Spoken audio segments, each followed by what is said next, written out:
Assalomu alaykum aziz obunachilarimiz. Mana Toshkent shahridan Yunusobod tumanidan Behruz keluvdilar oldimga. Soch ko'chirib o'tkazib berdik ularga. 3100 grad ketdi sochlariga.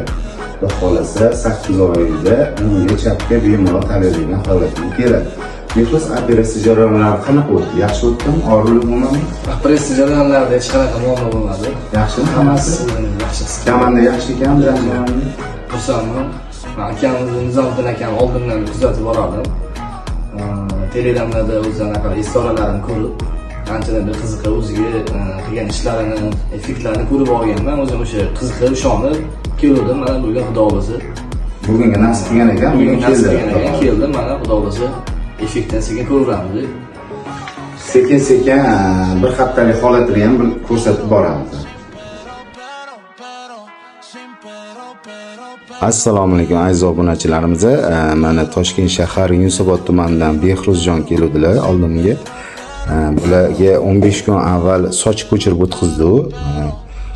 Eski holatlari, mana hozir 15 kunlik holatlari mana chiroyli chiqibdi. Behruz, nima deysan chiqqan sochlarga? Yaxshi chiqdimi? Buni boshqalarga ham tavsiya beraman. To'g'risi men o'zim ishonmagandim bunaqa bo'lishiga. Bu narsani men o'zimda mana sinab ko'rdim. Haqiqatdan meni foydasi bo'ldi. Mana 15 kunda xudo xolasa mana yaxshi chiqqan. Endi xudo xolasa bundan buyog'iga yana bundan ham sekin-sekin qalinlashib, hozir yaxshi tomonga o'zgarib boryapti. Sizlarga tavsiya qilaman. Operatsiya jarayonlarida og'riqlar bo'lmadi? Operatsiya jarayonlari hammasi yaxshi o'tgan, hech qanaqa og'riqlarsiz.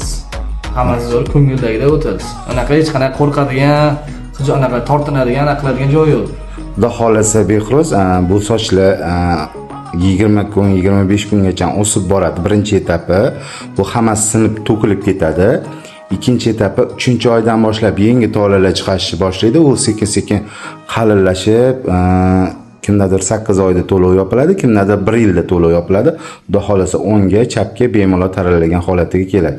Rahmat bizani tanlaganingiz uchun Behruz.